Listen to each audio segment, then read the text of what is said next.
Assalamualaikum warahmatullahi wabarakatuh. Selamat pagi, selamat siang, selamat sore, dan selamat malam untuk kalian kapanpun kalian menonton video ini. Nah, perkenalkan, nama saya Putri Hafizah Ismail dari kelas 12 MIPA 1 UPT SMA Negeri 5 Kota Parepare. Pada kesempatan ini, saya akan menjelaskan tentang metabolisme lemak. Langsung saja kita ke videonya. Nah, baik. Seperti yang saya katakan di awal tadi, saya akan membahas tentang metabolisme lemak.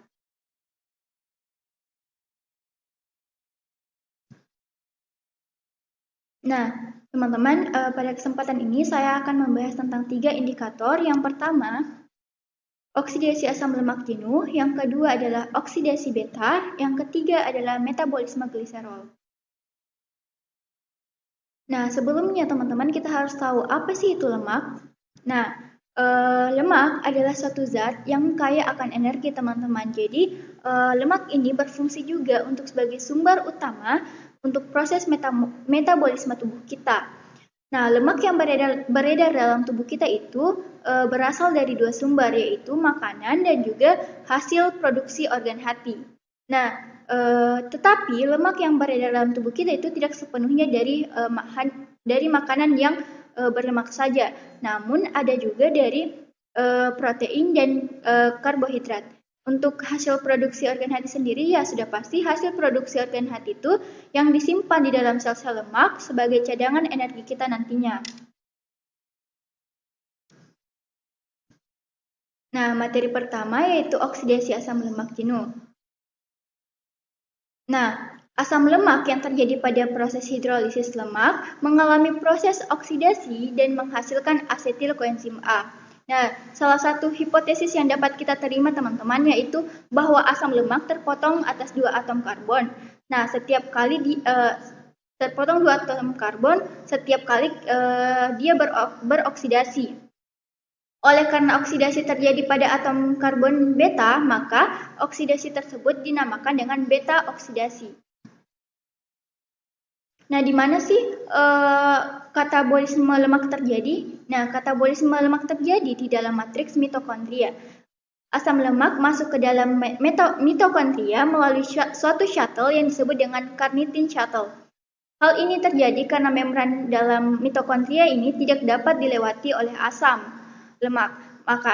Sedangkan mekanisme shuttle sendiri yaitu asam lemak sitoplasma mula-mula berikatan dengan CoA dan dikatalisis oleh tiokinase membentuk asetil-CoA.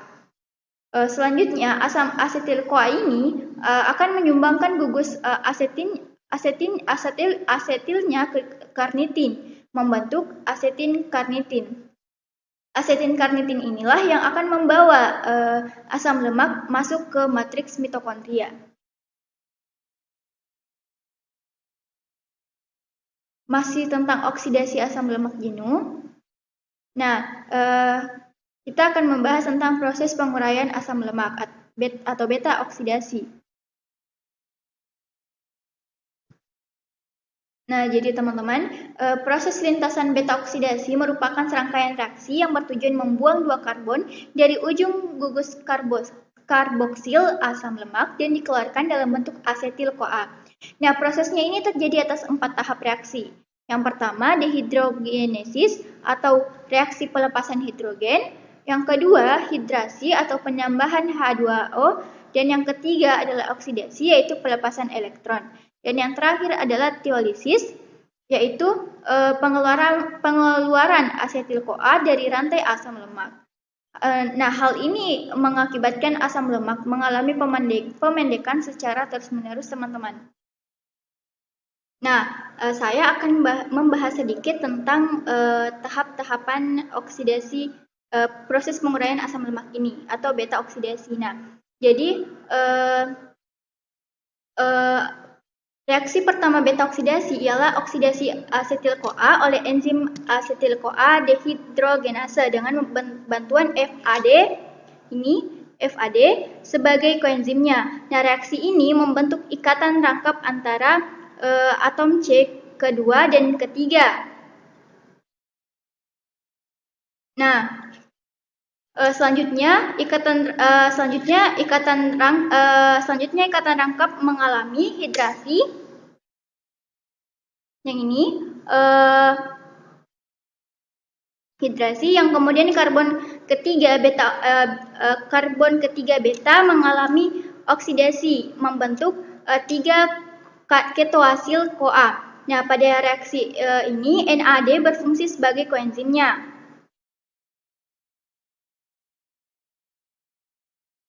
Nah, akhirnya CoA bebas membentuk ikatan dengan karbon yang baru dioksidasi dan mengeluarkan asetil-CoA dari rantai asam lemak. Nah, asetil-CoA yang lebih pendek menjadi substrat untuk reaksi selanjutnya. Asetil-CoA yang dihasilkan dari beta oksidasi ini akan memasuki siklus Krebs untuk melanjutkan reaksi seperti reaksi aerob. Nah, jadi selanjutnya yaitu proses gliserol atau tahap setelah tahap yang tadi. Nah, selanjutnya gliserol merupakan senyawa yang mempunyai 3 atom C adalah hasil pemecahan lemak, kemudian diubah menjadi gliseraldehid 3 fosfat. Selanjutnya, gliseraldehid 3 fosfat ini akan mengikuti jalur glikosis dan akan menjadi pirufat. Asam lemak sendiri akan pecah menjadi molekul-molekul yang mempunyai 2 atom C. Selanjutnya akan diubah lagi menjadi asetil koenzim A, dan dengan demikian suatu molekul glukosa akan menghasilkan 2 asetil koenzim A dan 1 molekul yang mempunyai C sejumlah 18 yang dapat menghasilkan 18 asetil koenzim A. Sehingga kita dapat mengetahui bahwa selama dalam proses katabolisme ini energi yang dihasilkan lemak akan jauh lebih besar dibandingkan dengan energi yang dihasilkan oleh karbohidrat.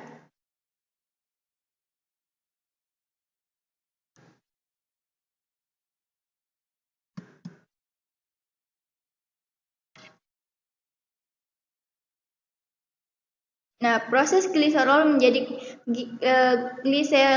gliseradehid 3 fosfat yang selanjutnya pada tahap glikosis menjadi pirufat.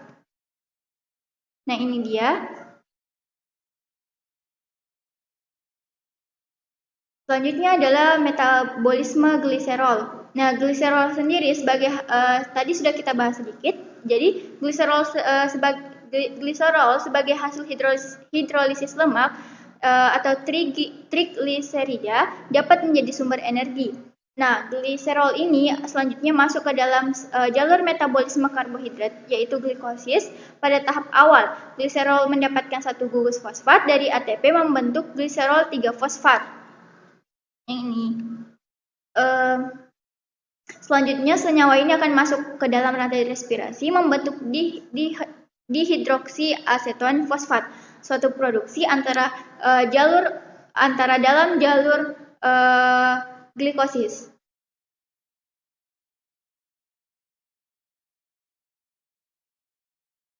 Oksidasi asam lemak atau oksidasi beta.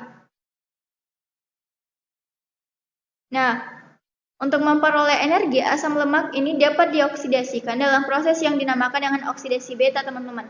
Nah, sebelum dikatabolisir dalam oksidasi beta, asam lemak harus diaktifkan terlebih dahulu menjadi asetil-CoA. Dengan adanya ATP dan koenzim A, asam lemak diaktifkan dengan dikatalisir oleh enzim asetil-CoA atau sintesis tiokinase.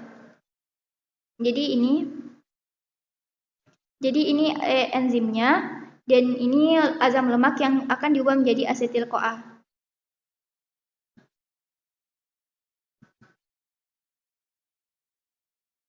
Nah, di dalam kondisi oksidasi beta, asam lemak masuk ke dalam rangkaian siklus dengan 5 tahap proses. Dan pada setiap proses diangkat 2 atom C dengan hasil akhir berupa asetil-CoA. Selanjutnya, asetil-CoA masuk ke dalam siklus asam sitrat. Dalam proses oksidasi ini, karbon beta asam lemak dioksidasi menjadi keton. Nah, mungkin cukup sekian dari saya. Kurang lebihnya mohon dimaafkan. Wabillahi taufiq wal hidayah. Wassalamualaikum warahmatullahi wabarakatuh.